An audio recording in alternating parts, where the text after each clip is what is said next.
Потвърдено. С нови американски оръжия въоръжените сили на Украйна спряха руснаците в Харковска област. Нови доставки на оръжие от САЩ унищожават руснаците и в Донецка област. За ден въоръжените сили на Украйна са изгорили 67 руски бронирани машини само на този фронт.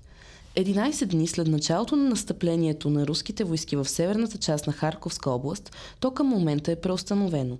Въоръжените сили на Украйна успяха да дадат отпор на руските сили благодарение на нови оръжейни доставки от страна на САЩ, твърди известният с обективността си Юлиан Рьопке, анализатор на данни от открити източници на германското издание Das Bild.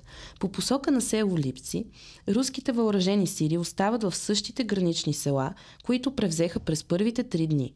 В района на Волчанск продължават боевете за града, но и в околностите му има слабо или никакво настъпление, пише Das Bild. Изданието отбелязва, че причината е използването от страната на Украйна на нови американски оръжия.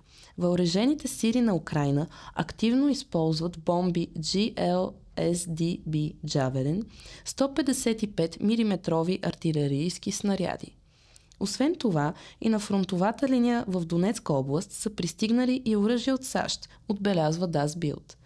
За един понеделник, 20 май, руските въоръжени сили са загубили 67 бронирани машини в Украйна. Въпреки това, руското командване продължава да хвърля войски в самоубийствени атаки, пише изданието. По-рано Reuters съобщи, че украинските военнослужащи в Харковска област най-накрая са получили снаряди, за да спрат руските войски. Според Ню Йорк Таймс обаче, украинските военни в района са възприели стратегия за водене на бойни действия с бавно отстъпление към по-укрепени позиции. Изданието отбелязва, че тактиката на отбрана с отстъпление на малки стъпки позволява на по-слабите сили да нанасят значителни загуби на агресорите.